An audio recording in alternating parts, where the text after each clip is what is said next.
Smart meter বাতিল সহ বিভিন্ন দাবিতে সিপিআইএম রাজনগর অঞ্চল কমিটির উদ্যোগে কর্মসূচি সংগঠিত করা হয়। বর্ধিত বিদ্যুৎ মাশুল, গ্যাস ও জলকর প্রত্যাহার, স্মার্ট মিটার বাতিল, কর্মসংস্থানের দাবিকে জোরালো করার ক্ষেত্রে মিছিল ও গণঅবস্থান কর্মসূচি সংগঠিত করেছে সিপিআইএম রাজনগর অঞ্চল কমিটি। সেই কর্মসূচিতে বক্তব্য রাখেন বিভিন্ন স্তরের নেতৃত্ব। প্রাক্তন বিধায়ক সুদন দাস সহ অন্যান্যরা উপস্থিত ছিলেন এই কর্মসূচিতে। এই কর্মসূচির কিছুটা দৃশ্য দেখব, আমরা নেতৃত্বের বক্তব্য শুনব।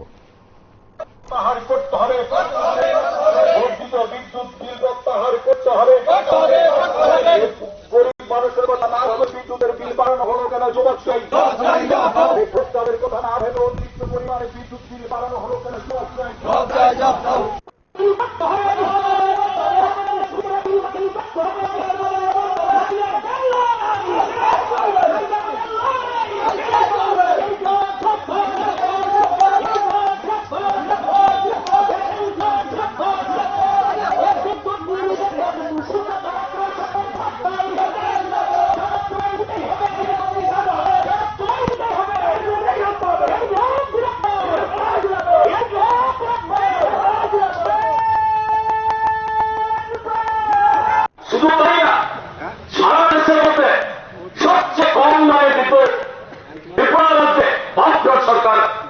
থাকার সময়ে এই বিদ্যুৎ সরবরাহ করা হয়েছে। সর্বশেষ আমরা যখন যাই সরকার থেকে 2018 সালের পর্যন্ত শুরুতে এই বিদ্যুৎ মাশুল সর্বনিম্ন ছিল 4 টাকা 17 পয়সা। উল্লেখ করেছে কমরেড নির্মল ভৌমিক তার বক্তব্যের মধ্যে 4 টাকা 17 পয়সা। সে বিদ্যুৎ মাশুল এখন বাড়ছে, বেড়ে কত হচ্ছে? প্রতিনিয়ত বিদ্যুৎ মাশুল বাড়াচ্ছে। তার কারণ কি? কি এমন ঘটনা ঘটছে যে বিদ্যুৎ মাশুল বাড়াতে হবে? প্রতিনিয়তই বাড়ছে। আর বিদ্যুৎ এখন পাওয়ার ক্ষেত্রে 2 ঘন্টা 3 ঘন্টা 4 ঘন্টা বিদ্যুৎ নেই। কোন জায়গাতে কোন গ্রামে যদি বিদ্যুৎ একবার যেতে পারে 7 দিন বিদ্যুৎ আসে না, সেই অবস্থা তৈরি হচ্ছে। আর এই বিদ্যুৎ লাইন সারাই করার জন্য, এই বিদ্যুৎ সাপ্লাই দেওয়ার জন্য তার যে ব্যবস্থাটাকে ছিল বামফ্রন্ট সরকারের সময়ও এই ব্যবস্থা দ্রুত বিদ্যুৎ সারাইয়ের ব্যবস্থা ছিল। সঙ্গে সঙ্গে ব্যবস্থা, অফিসে ফোন করার সঙ্গে সঙ্গে তারা ব্যবস্থা নিতেন। এখন তো অফিসে ফোনে নেয়, এক একটা অফিসে ফোন নেই, কোন নাম্বারে ফোন করা হবে?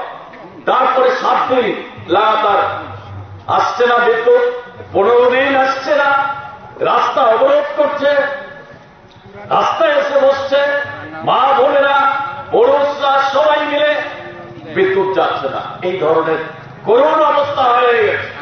কেন হচ্ছে এই অবস্থা?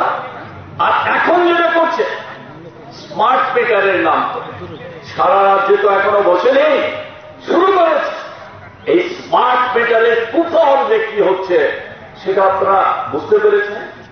3 গুণ 4 গুণ তার চেয়েও বেশি বিদ্যুৎ মাশুল গুনতে হচ্ছে স্মার্ট মিটার বসানোর পরে। এখন যে মিটার আছে প্রতিটা বাড়িতে বাড়িতে ডিজিটাল মিটার, কোথায় তার ত্রুটি? কেন এটাকে পরিবর্তন করতে হবে? এই পরিবর্তন করার জন্য গ্রাহককে কেন টাকা দিতে হবে? গ্রাহককে টাকা দিতে হবে স্মার্ট মিটার বসানোর জন্য।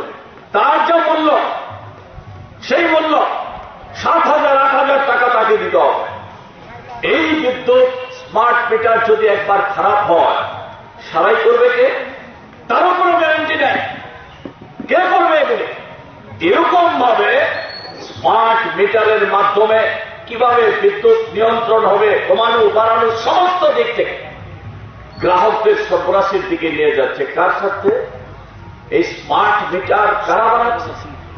আদানি আম্বানি, এই আদানিদের কোম্পানি, তাদের